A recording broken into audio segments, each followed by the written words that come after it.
Howdy, all you delicious people. I'm here today to review Venom, Let There Be Carnage. So, coming from like a 90s kind of person who has seen like Spider Man, the 90s cartoon, and kind of looking at these characters now, it's kind of interesting, especially to see Carnage in this movie. Like, I'm used to seeing like this guy, like, kind of fusing like anvils or like some kind of goofy like kind of weaponry upon his hands instead of relying on like long distance kind of weaponry or really just relying on kind of the weaponry that we kind of see here. But I guess they're really trying to reinvent this character and try to have him have seemingly different powers, especially once we get to where like we really get to showcase right off the bat the first real Carnage powers.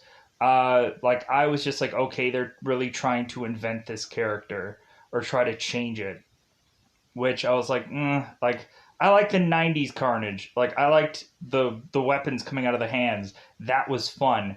That was cool. They tried to change this character, and it's okay.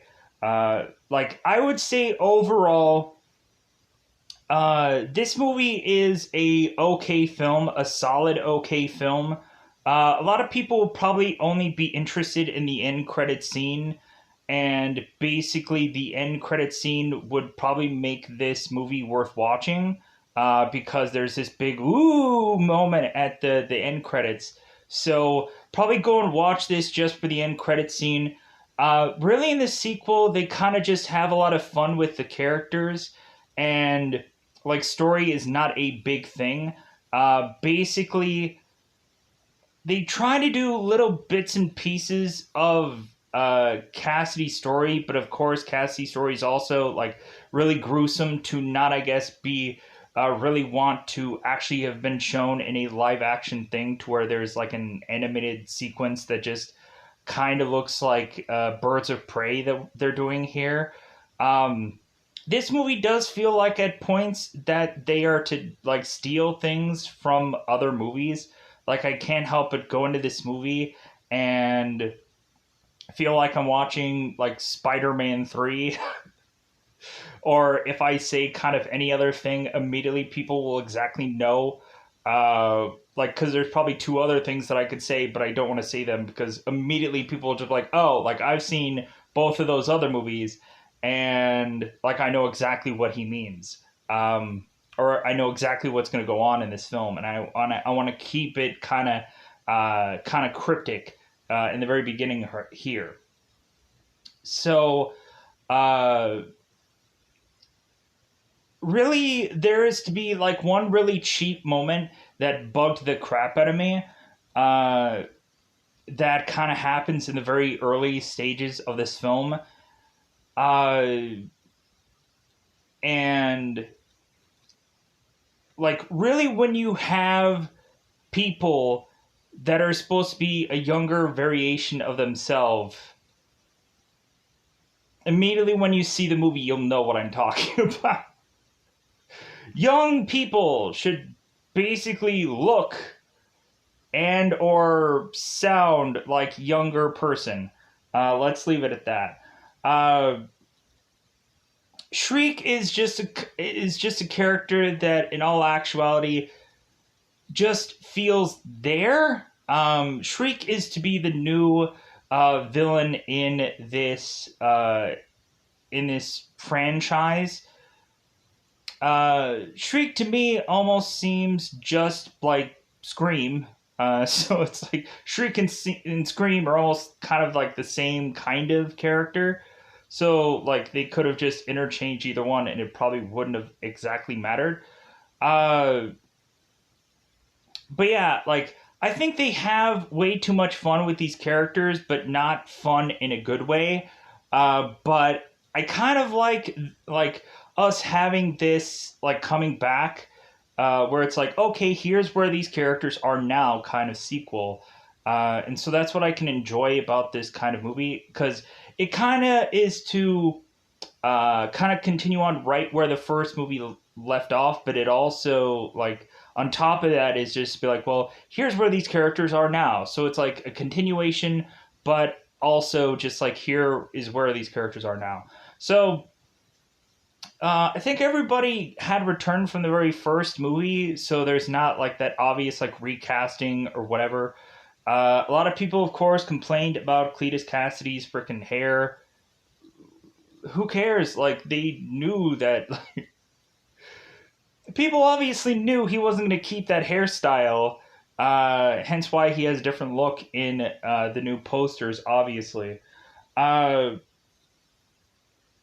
eventually it seems like the big fight out in this movie kind of has like a Black Panther kind of thing to it, which I thought was like really kind of cool.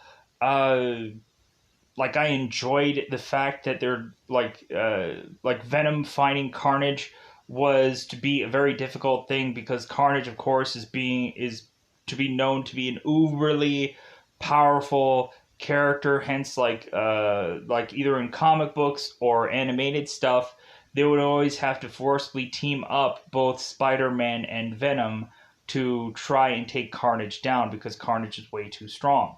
Plus, also we end up adding like Shriek into the mix, and then I was like, okay, like this just seems like there's no way Venom is going to win within this movie. But then again, they kind of like quickly like they don't have enough time in the sun for Shriek, and so they just kind of easily get rid of that character. Plus, they easily get rid of Carnage towards the end of this also. So like it's just like they kind of just like perfectly come up with some kind of thing in the story where they can kind of like control the length of this movie. And I just think that this movie is way too short. I could have been happy with almost a 2 hour film, and this feels like I think this is like an hour and roughly hour and 25 if you kind of skip all the credits and just go onto YouTube and just watch the post credit scene. Yeah, so I'm also kind of interested in Morbius, but evidently Morbius is gonna go and be out like in 222, which I'm like, really? So I have to wait forever for that freaking movie? They couldn't have just dropped it off on like have it be like a February release. That would make a lot of sense because Vampire in February, that would make a lot of sense. But no, they're waiting like till somewhere in 2022. But I think that should obviously be a February release unless Marvel is going to release something in February. Like I know usually Deadpool's are usually released in February, but we'll see about that. So I don't think they're ready for Deadpool 3 quite yet. So, but yeah, so just reconfirming like I would say a solid, just okay. I think if I probably see this again, I will probably feel better about the movie. Um, or I'll feel like you know what, like I have a drastically different opinion from when I saw this very first time. But like to me, the story is too light. It feels like there barely is a story, and because all the time is to really just be spent having almost there being uh, like a kind of like a Tobey Maguire Spider-Man 2 and Spider-Man 3 Tobey Maguire like story within this one movie. So it kind of feels like they're stealing a lot of things from like Tobey Maguire franchise to make a movie here, and like they're just kind of stretching for time, um, and it just doesn't in the end of it all put together like a better sequel movie. I think the first one was just better, just story wise, and how you could just really enjoy the character um, as he's kind of killing people or beating them up or whatever. This time around, they had too much fun with these characters, and it didn't put together a better film.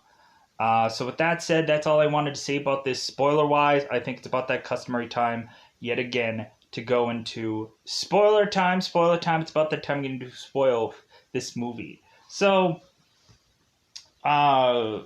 I'm gonna have to try to figure out how the best way is to kind of break all this movie down. So really, in the very beginning of this movie, we end up focusing on Shriek because she's the really new villain that I guess people hadn't quickly been able to go on and Google and whatever because they didn't know. Like, I guess probably the reason why, like, I think Marvel or just comic book movies are getting so freaking lazy nowadays because they just naturally assume that everybody had Googled this character and looked it up and went on to, like, Comics Explained or Comics Historian or whatever and knew the whole backstory about every single one of these characters that they feel like it's a pointless endeavor to need to explain any one of these characters. It's just like, hey, here it is. Like, here's Carnage, here's Shriek, here's Venom again. Just enjoy. The one thing that I would have liked to had there be, because we're in spoilers now, if Eddie and Venom were going to separate, it would have actually been cool if we would have had several different variations of Carnage in here. Because there are like certain other kinds of really fun Venom-esque like characters, like Maniac and stuff like that, where they could have played around with this, and or they could have developed a brand new symbiotic character just for this film, and man, would have been fun.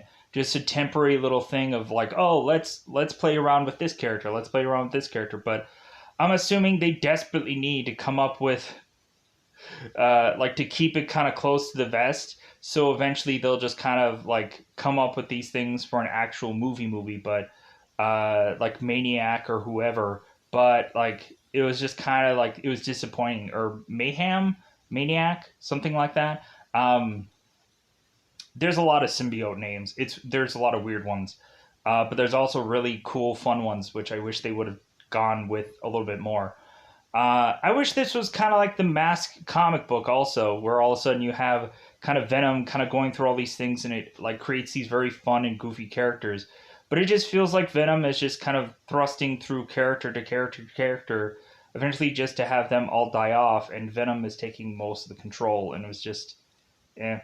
So, anyways, so very beginning of this movie, we have a young Cletus Cassidy and a young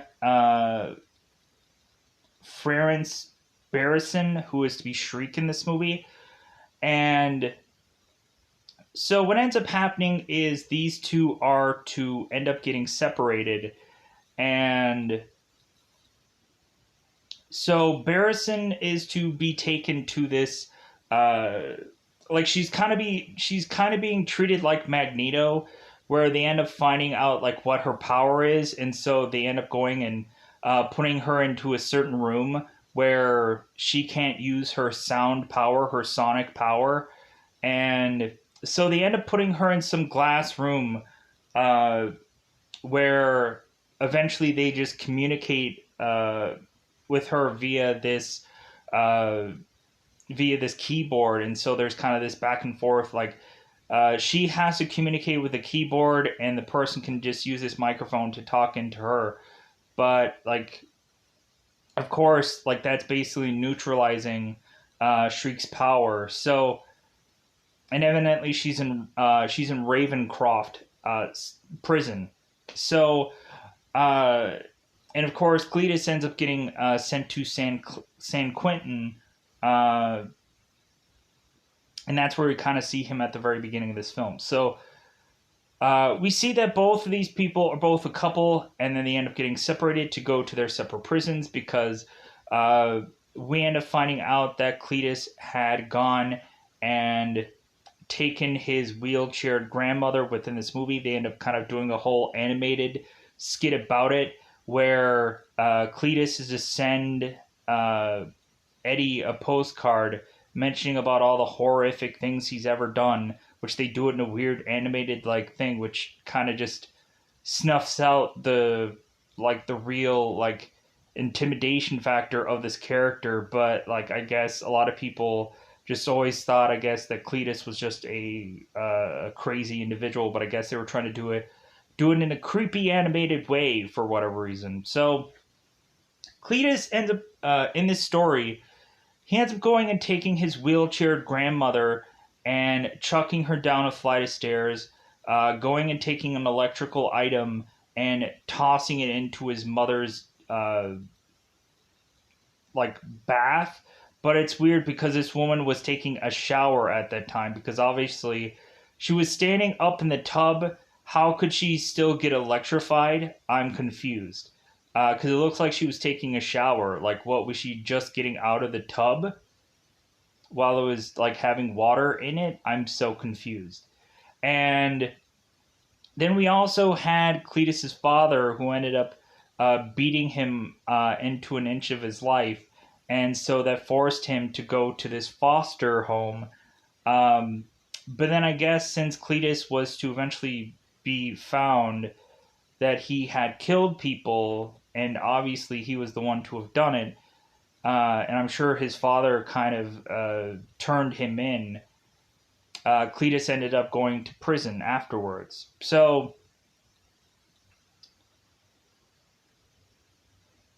But like, so the very beginning of this movie, we have Eddie, who is to go to Cletus's prison to try and get information from him.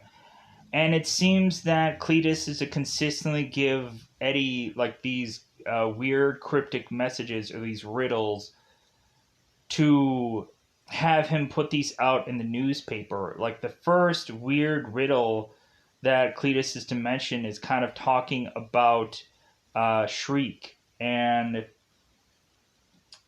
so Eddie ends up going and writing this down. And he's like, "Is that seriously all that you want to tell me?" And Cletus is just like, "Well, yeah." So all of a sudden, Eddie is to go off and to see the cell of which that Cletus has been held in, and all of a sudden there's these like weird markings, and there's these weird kind of things that are over all over this guy's cell, to be like drawings and all kinds of stuff.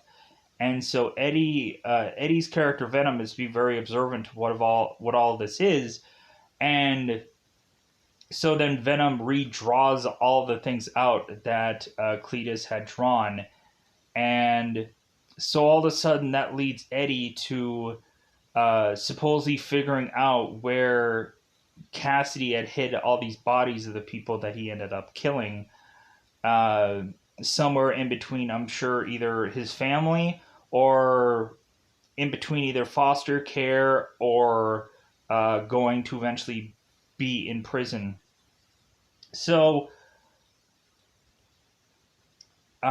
so Venom is to redraw out where Cletus had some drawing into his cell, and so Eddie and Venom end up matching this up with some actual location, and so they end up starting to dig out all these bodies in this location, and then now Cletus is to be had put on him an extra life sentence because of them being able to find all the other bodies, uh, to just attach that Cassidy was the one who killed these people. So Cassidy, of course, is uberly frustrated that like basically most of this movie seems to be Cassidy in prison. So like this is to just kind of take for like forever to get to the real action parts, and I don't think that there's enough action in this movie. Also, like so. So we end up in this movie having this detective Mulligan, which, of course, Venom does not like. We end up having both Eddie and Venom having a lot of just disagreements and just irritation, because Venom is to, of course, get hungry. He hasn't killed anybody, he hasn't taken off the head of anybody in so long. Basically, he is telling Eddie that he just can't continue to survive off of eating the heads or bodies of chickens, because that's what he's been eating lately. Um, and chocolate, because evidently like the only kind of nourishment that he can get from food is either chocolate or uh, or chickens, because they technically have brains, but they have like the smallest brain. I'm like, you couldn't have gone and found like a reasonable food source for this character yet? Like, he could have gone and maybe had to like figure like something out. Maybe he could have like gone and like sadly done a barn. Uh, like Eddie could have like really gotten some substantial money and all of a sudden gotten like a barn going or something. Because eventually, after Eddie was to go and do this whole report, kind of mentioning about Cassidy's bodies, it seems like Cassidy had put Eddie back on the map. Where all of a sudden it seems like, ooh, wow, like hey, Eddie Brock is back in town. Like he's really like a big reporter now, and so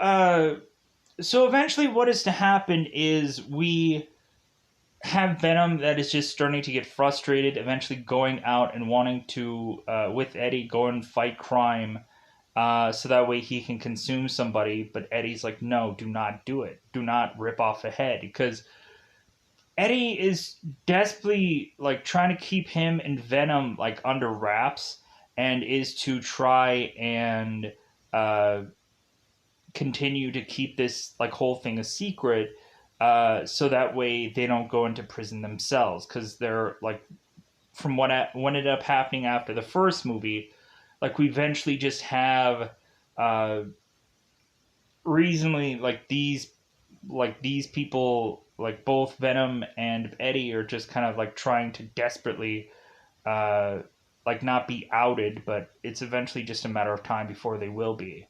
So like Eddie is to go and talk to this detective Mulligan, because this detective Mulligan is finding kind of Eddie Brock suspicious, and wanting to ask Eddie more about what Cletus had said. That it feels that uh, like kind of Mulligan is kind of weirded out that Eddie is bizarrely Cassidy's favorite person to talk to, and so this Detective Mulligan is trying to squeeze information out of Eddie to just kind of like say, hey, like what else did Cassidy tell you? Like I'm sure you're trying to like wait some kind of information out so that we can get more exclusives and stuff like that. That bizarrely you ended up having of him, so that way you can make your money. But like, come on, like you spilled the beans, because we end up finding out Detective Mulligan in this story was the one who was to turn Shriek in.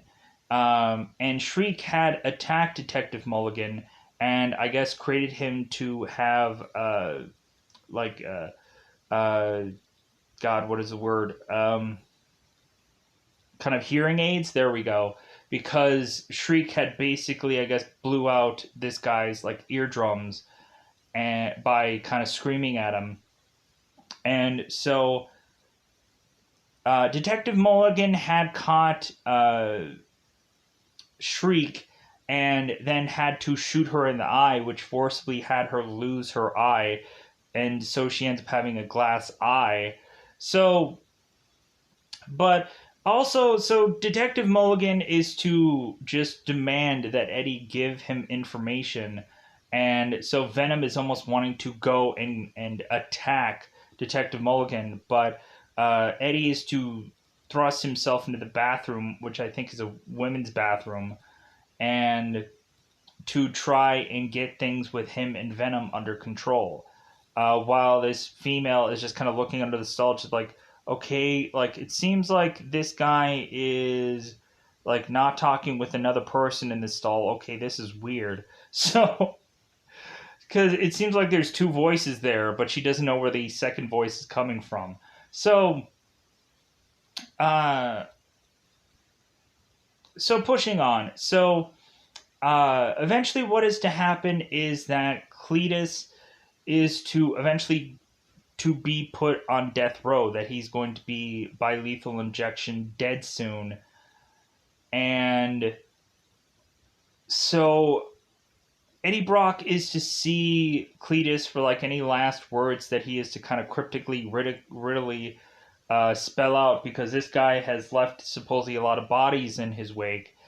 And so Eddie's like, well, hey man, like, do you want to like say any last things to kind of help us find all your victims, or like, hey, do you want to kind of give us any real legitimate last words of things? And so Cletus is in this cell, kind of just talking to Eddie, but all of a sudden, eventually, Cletus is just to like get, especially Venom, like much more and more upset because Cassidy's kind of taking all the credit for Eddie's current success, and so eventually, what ends up happening is Eddie doesn't get really upset, but Venom does, and all of a sudden, Venom starts attacking Cletus, and all of a sudden, Cletus goes and bites. Eddie Brock on the hand, and all of a sudden we have Cassidy, who ends up having a little bit of blood upon his hands from seemingly Eddie. So Cassidy ends up licking his finger of the blood of which that he got from Eddie. So now Eddie is again upset with Venom just because it's like, hey, like you lost your cool. Like we could have gotten some kind of something out of this, but now like the prison guards like took us out, and so now we couldn't get any kind of report. And so now that just leads both Eddie and Venom to just get really upset with one another to the point of them like getting just so annoyed about one another that eventually Venom is just like, hey, like you wouldn't be anywhere without me. You wouldn't have the success that you have without me. Like you would probably be dead without me. So, and all of a sudden, this compiles with us also meeting up with Anne. That we find out that Anne is to be engaged with a ring on her finger via Dr. Dan Lewis, which is like, okay, so we know where this character is now, and it seems that Anne is eventually going to get married to Dan Lewis, and so Anne just takes Eddie to this restaurant just to tell him that, and then he's like, oh, like, and so Anne is like, well, are you happy for me? And like, you should be happy for me, Eddie.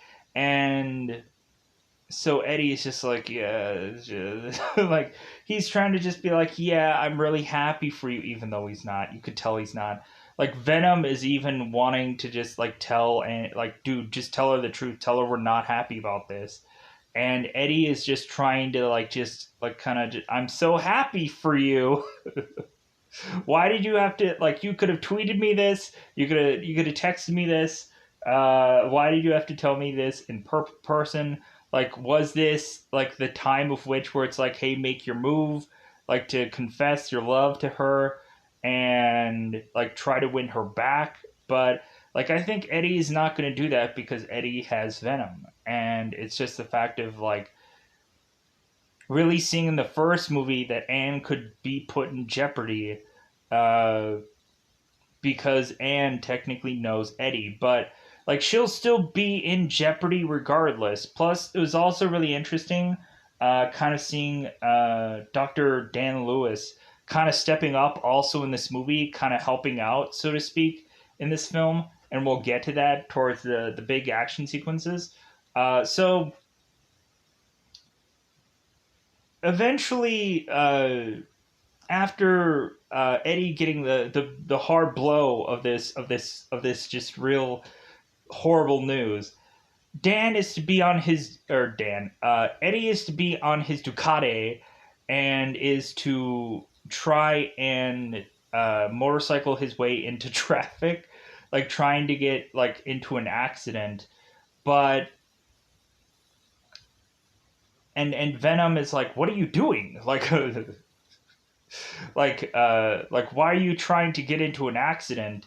And Eddie is just like, well, like no matter what I do, like I can never like avoid your protection. Like I can't get hurt, I can't injure myself, like I can't because eventually we end up getting a code name for Venom, which is the Lethal Protector, which I thought was hilarious.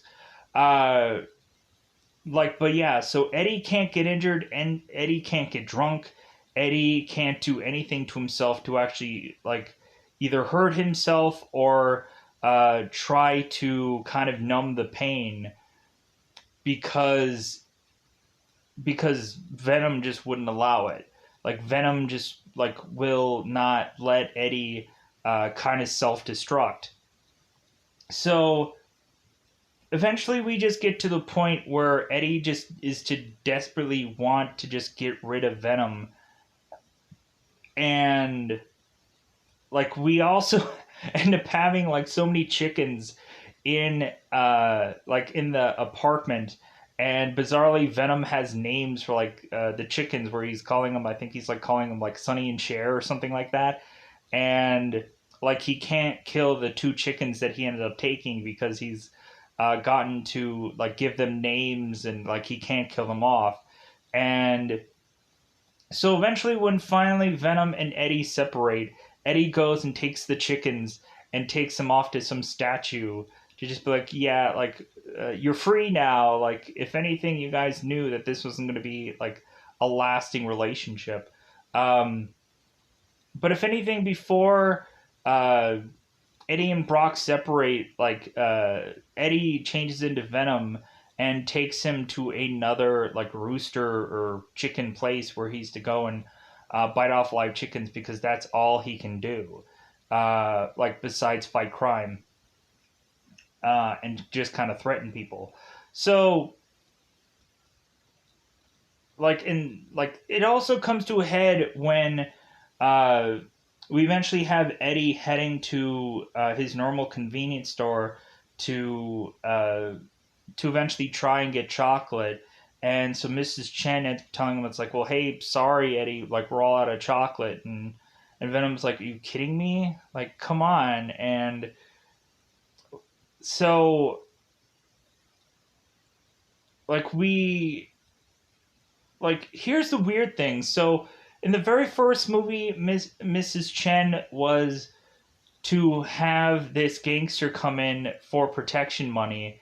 And so in the sequel movie, kind of Eddie like getting like his kind of stuff from Mrs. Chen is technically like protection money, where Eddie just kind of mentions like, well, hey, like haven't I been protecting your like place? And she's like, so what is this like all over again? Where like all of a sudden now I'm trading one person that wants to take money from me for another person that's going to take like certain kind of products from me or wants a certain kind of product. Like I'm just trading one thing for another here. So Eddie is just kind of like to the point of just frustration where both Eddie and Venom finally separate. They end up like fighting it out, which Eddie can't really much fight Venom, especially when they're like separated from one another.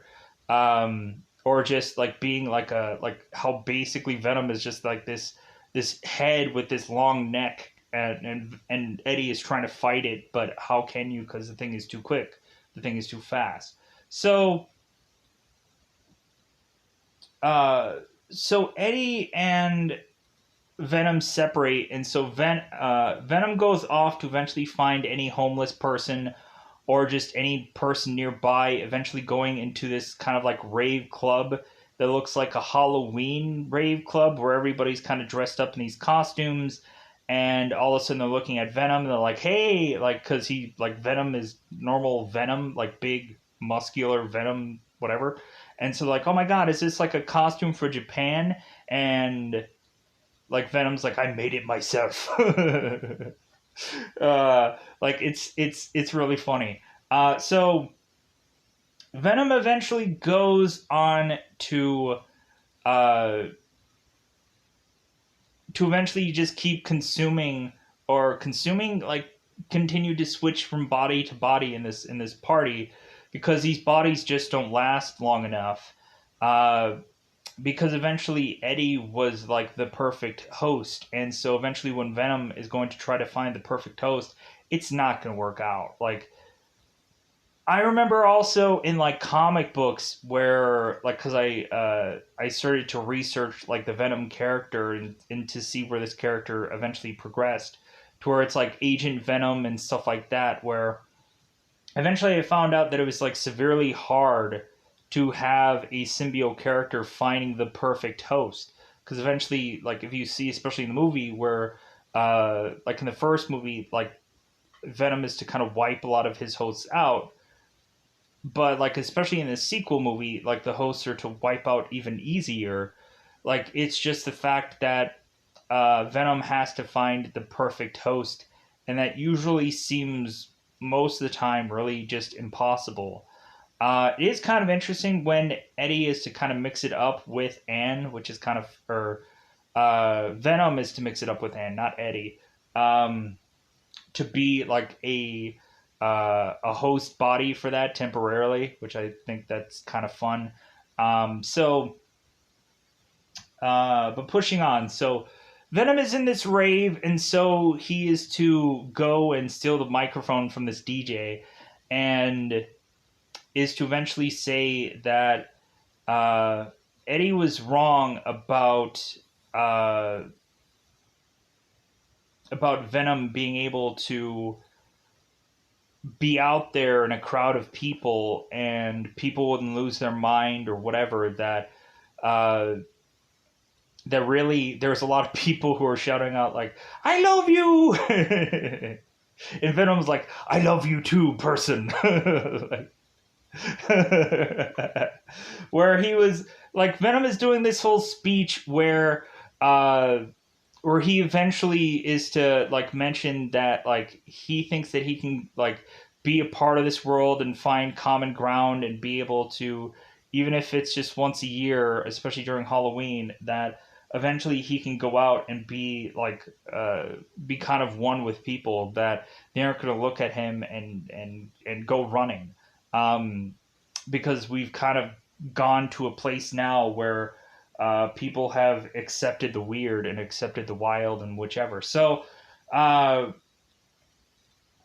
so now let's go on to Carnage. So what ends up happening is Cletus Cassidy is to go and uh, is to of course get his lethal injection. So he ends up being like set up in this of course usual like kind of place where he's to be held and like put into this uh, bed of sorts.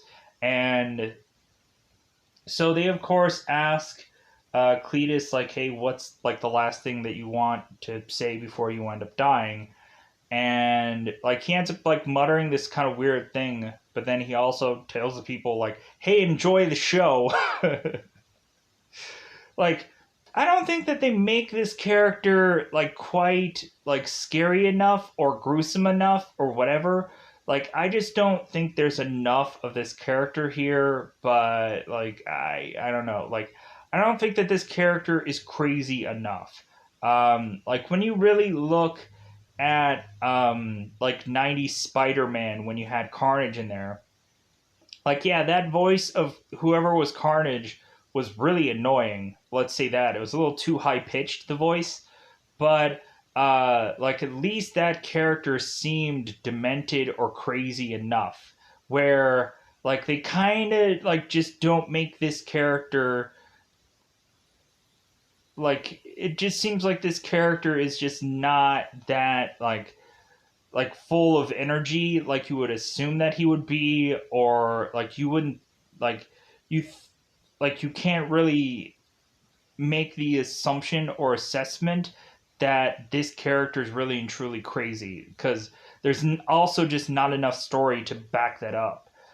Even though you had that little animated sequence, which you don't actually see Cletus Cassidy doing any of these things. So, like, if you take out the animated sequence, like, this character has nothing to really just say that he's just not the common killer or whatever, that there isn't a real like factor about this character where you're just kind of like, yeah, like don't mess with this guy. In all honesty, it's me just being honest. But again, uh, like there's a lot more backstory on this character that like I think comic books just treat Carnage better than this movie does, in all honesty. So check out comic books. Go into Comics Explained or Comics Historian. Thumb through those YouTube channels and eventually see a bunch of Carnage stuff because I'm sure they're going to be covering that fairly recently because of the new movie. So what ends up happening is that the lethal injection ends up starting to go into Cletus, and the Carnage symbiote ends up rejecting this lethal injection, and all of a sudden we end up seeing the Carnage character appear and crash through this glass, and then start just making his way and like killing all these guards, going after the warden and killing him and consuming all these guards and all these wardens, and maybe we might be able to also say that there is going to be quite possibly some people that probably escaped from prison besides Cletus. So that way eventually it will make sense for sequel movies because I bet that's how they're going to write. I put money on it that that's how they're going to write sequels for this film if they do more sequels, is because I'm assuming Cletus is going to have like accidentally opened some cell things for certain kind of characters, and so that will be interesting to see how that plays out. So, because I'm assuming they're going to use this event to kind of pushing on. So Cletus goes out and is to go and grab a nice ride, and so of course Carnage is to want to get after Venom and kill him off, or to really just kind of go after Eddie Brock. And Carnage is, or Cassidy is like, well, that's great and all, but I also want to free my bird, so to speak. And so Carnage is like, well, okay. So, uh, so now we are to have Cassidy go to Ravencroft to eventually go and free Shriek. Here's the thing, though. Supposedly, everybody was to assume that Shriek was actually dead. So basically, for this woman, like they had all rights and reserve or whatever to treat this girl however they wanted to experiment her on her and all kinds of things, uh, because she's basically legally dead. So they could have done whatever they wanted. And it'll also be interesting to see, like, if somebody escapes from Ravencroft also, because basically when Carnage goes in there and is to basically just squeeze that glass cage uh, that Shriek is in, and frees her and right after that they end up like kissing one another. I'm like, oh, okay, this is gonna again open it up for like eventually some people to also have escaped from Ravencroft also. Uh, like I think also Eddie was to be given some hints that like about where Shriek was, that eventually like they were like figuring out like stuff about like trees and stuff like that. They were giving all these kind of weird kind of riddles that are given in these weird like trees and stuff like that, that Cassidy had these like images of in his cell. And but uh but anyways, of course Cletus knew exactly where Shriek was, but or knew that she was still alive. He just had to go into some convenience store and to hook his symbiotes into the internet and to figure out exactly where she was. So, anyways, now that Raven and Shriek are to be together, their next big plan is to have a wedding. And that the wedding that they're going to put together is going to be with Eddie Brock, Detective Mulligan, and Venom. Was like the big three that they wanted. Their witnesses at this wedding, and they ended up calling it a red wedding, which was like, yeah, it makes a lot of sense because Carnage, red wedding. So, but also the witness was also going to be Carnage. So he's like, oh yeah, like cool, I'm not left out. So, uh, so now let's get back to uh, so eventually Eddie is to find out that Cletus had broken out of prison, and that also kind of Shriek is on the loose, and so reasonably it seems also that again we kind of just have Detective Mulligan like accusing like, hey, like Eddie is probably part of this, right? Like I'm sure that Eddie is going to have like some connection to all this. So like Detective Mulligan is also wanting to uh like kind of look into Eddie, just like like I don't know. So like all this has never happened until Eddie had kind of gotten into the mix.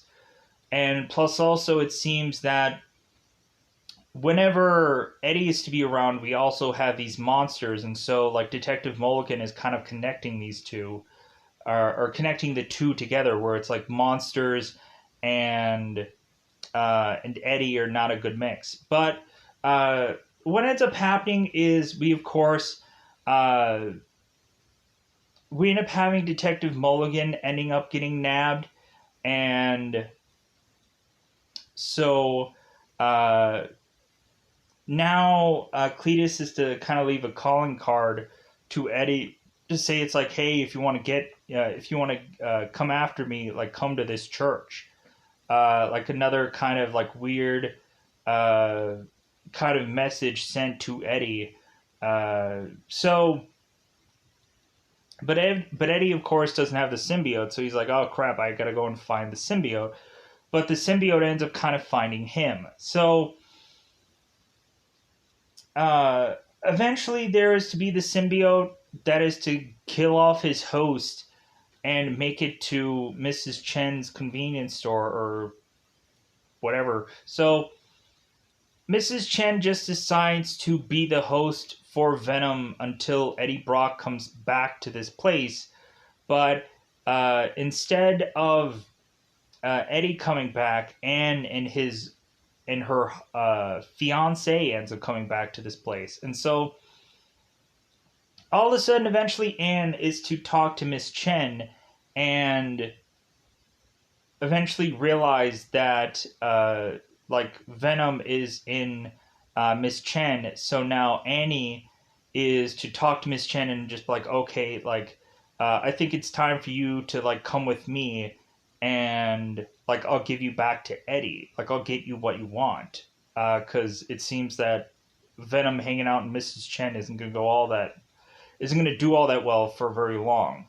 So eventually Eddie and Anne are to reunite, and so now Eddie now has to apologize heavily to Venom, but it also feels like he's apologizing to like Anne also. So it's kind of like seemingly a double apology, even though it kind of feels like Eddie has said everything that he had wanted to say to Anne, I think, in the first film, but still. So like and so Venom is to just be like, I don't know, like you really have to apologize. You have to sound sincere. Like you really have to win me over.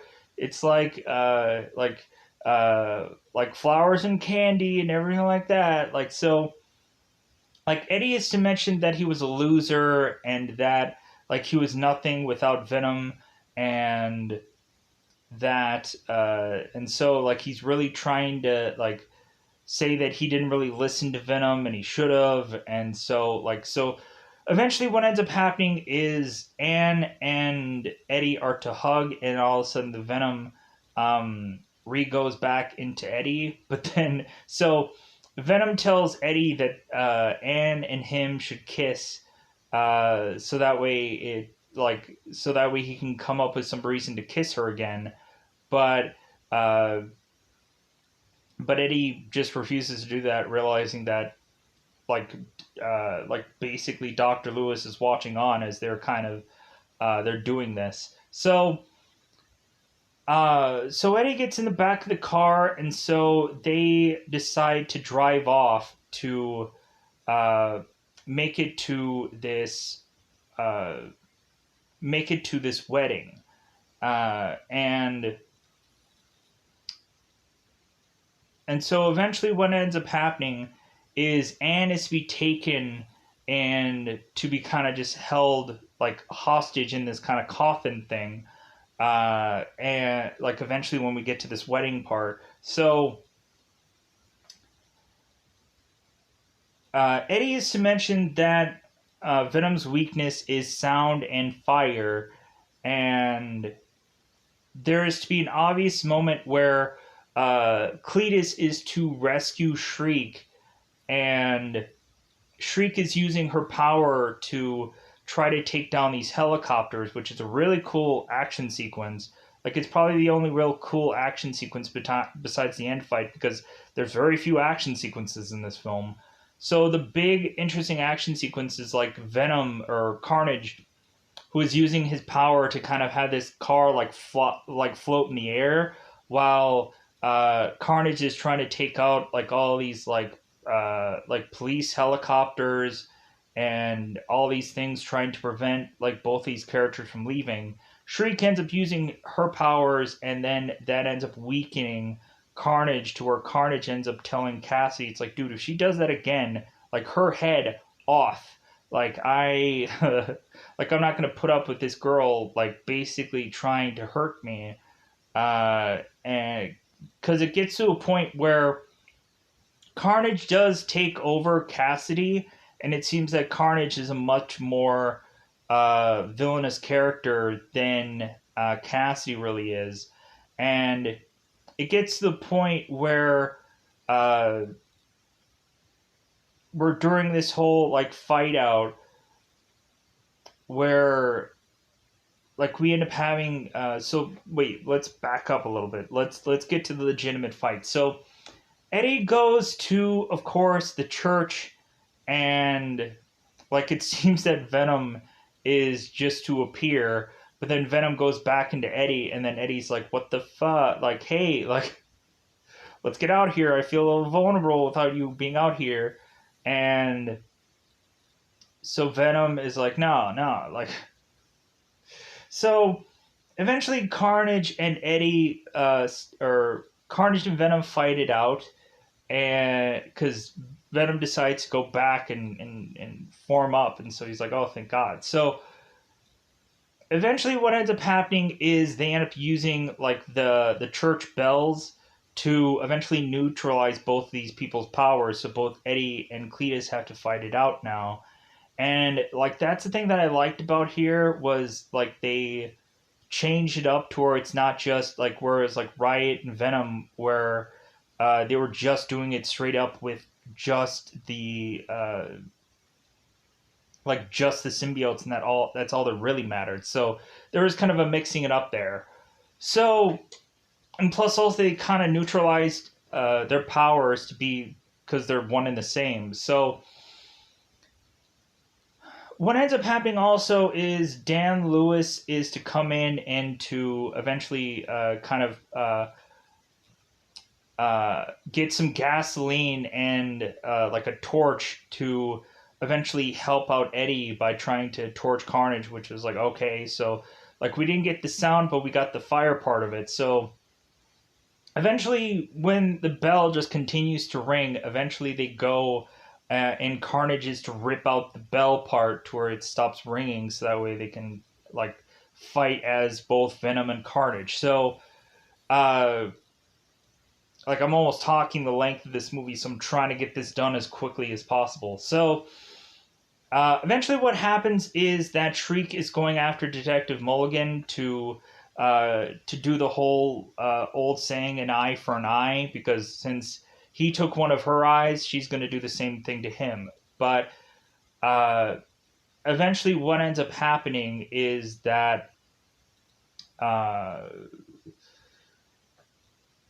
Venom eventually tries to take down Carnage, and it seems that Carnage is way too powerful, and it eventually gets to the point where Carnage is to also overpower Cassidy to even the point of Carnage is going and just like, you know what, I'm gonna kill your wife. Like I am just kind of done with this. Like I'm kind of done with this partnership, and so Carnage just goes and takes Shriek and just kind of tosses her and has her like fall through this church and falls to the very bottom of this church, and all of a sudden there's to be a bell that falls on top of her and kills her off. And so eventually, what ends up happening between both Venom and Carnage is to be this part where all these like where like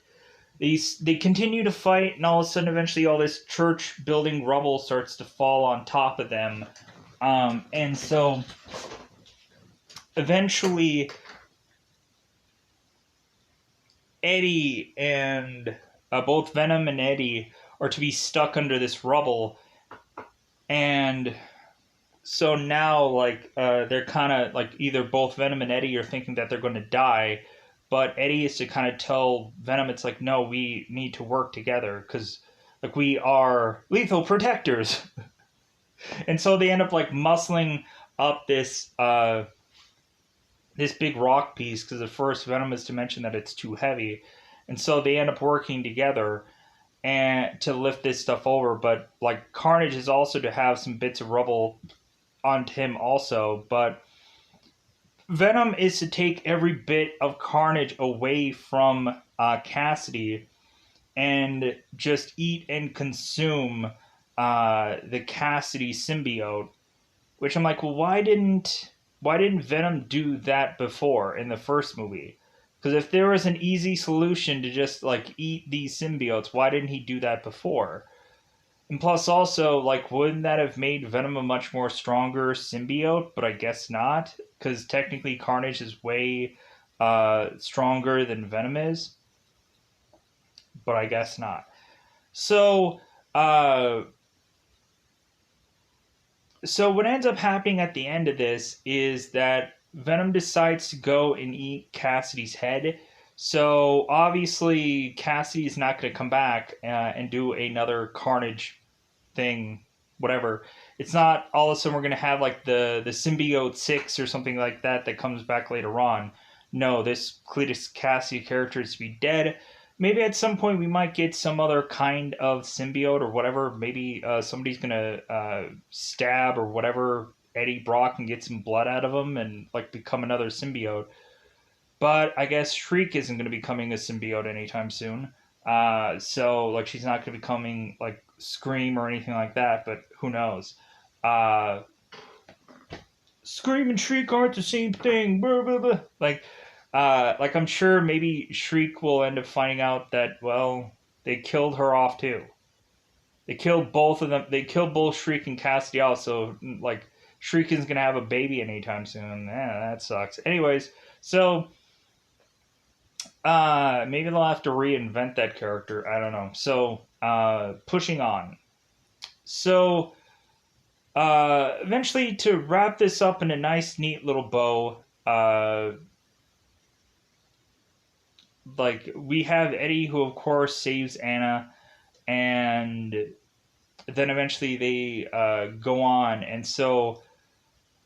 Of course, Eddie is to have like all exclusives to all this Cassidy stuff, is to kind of like mention what had all gone on in that situation, uh, and it also seemed that I think Mulligan or Detective Mulligan, I guess they end up kind of showing him quickly with I think both of his eyes like taken out or something like that. They end up kind of showing him like I thought he was dead by the end of this movie, or I thought they killed him off. Um, that's what it looked like to me. But anyways, so queuing up the end credit scene because that's all that really matters. Because The last thing that we end up seeing at the end of this movie is Eddie Brock going to this beach because Venom had mentioned that he desperately just wants like some kind of vacation where he is to feel the sand between his toes and the wind in his hair.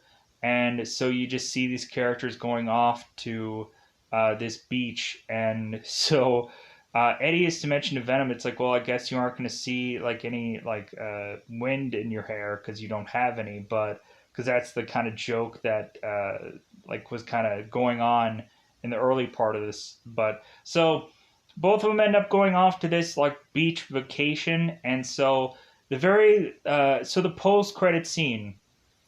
So Eddie is to go off and be in this like beach home where evidently he's resting and he's watching some, I guess, telenovela or something like that, some kind of Spanish show, and all of a sudden we end up seeing supposedly some Doctor Strange portal possibly being quickly done, but we don't actually see Doctor Strange in this movie. But what we do actually see is all of a sudden this breaking news, where all of a sudden we end up seeing Tom Holland Spider Man, and everybody would probably be like, yeah, at this part, because we're now seeing that this universe is all connected and that possibly we're going to have Eddie Brock Venom being tied with Tom Holland's Spider Man. And I don't think that he's going to possibly be in No Way Home, but anything could happen. But still, I feel like that's way too early to call that yet. Um, I think there's going to possibly be a tie into maybe what is to be a whatever happening of a next film after No Way Home, because I don't feel like Eddie or Venom is going to be in No Way Home. I just don't feel like that's going to happen. But funnier things have happened, so we'll see how No Way Home plays out. But like this is a cool thing that everybody is excited about, I think, really just because Tom Holland Spider Man being in here. Like I know there was one like Facebook thing that I saw quickly because I upload photos to of course do stuff here, and people were saying something about an end credit scene, and they like one person had like posted they're like, yeah, like I didn't want to go and see this movie, but like I went and found like the post credit scene on YouTube somewhere, so ha ha ha, I saved $15 because I wasn't gonna go and watch this movie. And it's just like, well, wouldn't you watch the Venom movies anyways? Because if some kind of connection is going to be happening here, wouldn't you go on and like see like how this all plays out? Like, wouldn't you want to like see how the Venom stories play out? But I guess somebody just probably just doesn't care, I guess. So, anyways, I'm going to get out of here because I spent too long talking about this movie. I realize that, but like I just wanted to cover most of this movie and just have fun with it. Because evidently it seemed that they had fun with these characters, even though this wasn't the best story. So I'm going to get out of here. Bye, buddy. Bye, buddy.